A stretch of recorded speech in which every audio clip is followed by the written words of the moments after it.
Southern plantations.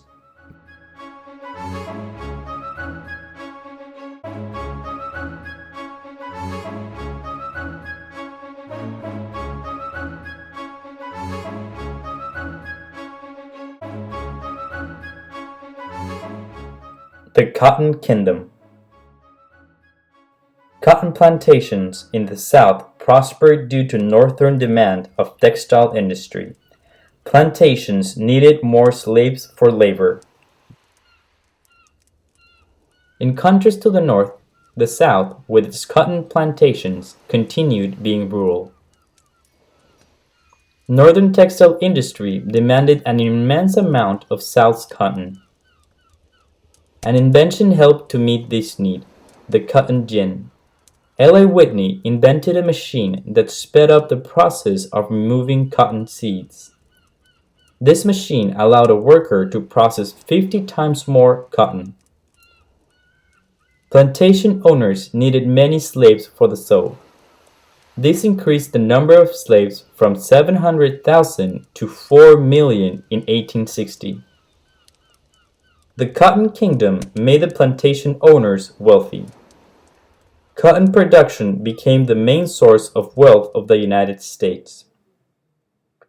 Southern states defended slavery because they relied on it. Northern protests to ban slavery began.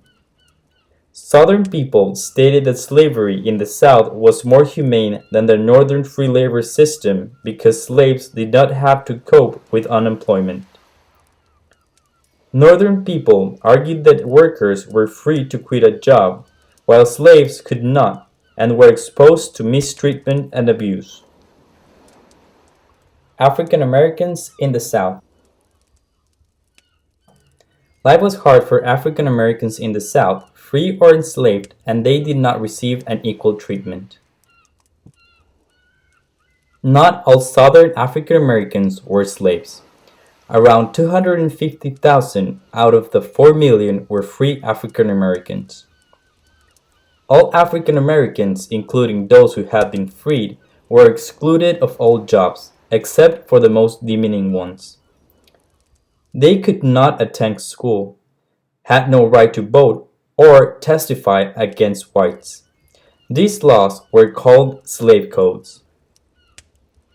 Many free African Americans made valuable contributions, like Norbert Willoux, sugar, and Henry Blair, sewing. Slaves lived in poor conditions. They did agricultural labor, they were forced to work to death, and they were punished physically by being whipped. Their only real protection was that owners considered them valuable property. Because the slaves lost all contact with Africa, many of them sought hope in the Bible. They composed religious folk songs called spirituals. Slaves tried to resist slaveholders by working slow or boycotting machinery. Others fled to the north. Nat Turner led most of the slave revolts in 1831. Many African Americans were killed.